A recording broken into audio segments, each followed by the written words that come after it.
پیارے بچوں، آج کی کہانی ہے غریب کسان اور لالچی حلوائی۔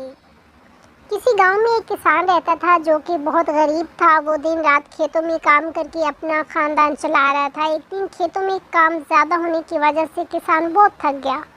وہ آرام کرنے کی غرض سے واپس گھر کی طرف آ رہا تھا۔ راستے میں اس نے ایک حلوائی کی دکان دیکھی۔ اسے وہاں سے مٹھائیوں کی بہت خوشبو آ رہی تھی۔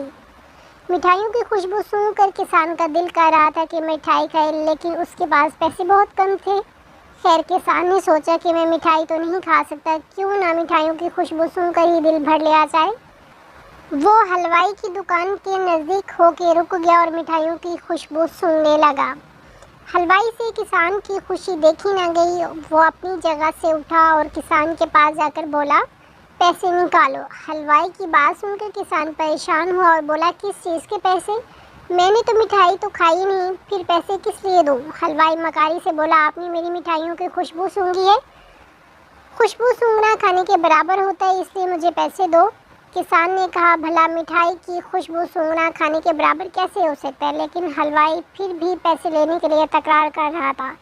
آخر کسان نے کچھ سوچ کر اپنی جیب میں ہاتھ ڈالا اور کچھ سکے نکالے۔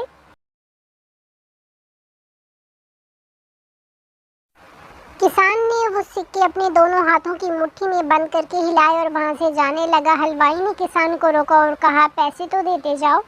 کسان نے کہا کہ میں نے آپ کو پیسوں کی آواز سنا دی ہے۔ پیسوں کی آواز سننا بھی پیسے لینے کے برابر ہوتا ہے۔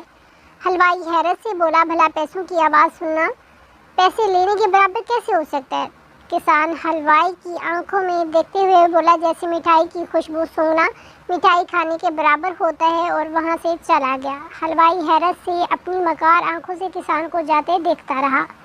پیارے دوستو، ہمیں اس کہانی سے سبق ملتا ہے کہ اس حلوائی جیسے لوگ ہمیں زندگی میں کہیں نہ کہیں ضرور مل جاتے ہیں، لہٰذا ان سے اپنی عقل کا استعمال کر کے جان چھڑوانی چاہیے اور کچھ بھی فیصلہ کرنے یا بات کرنے سے پہلے سوچ لینا چاہیے۔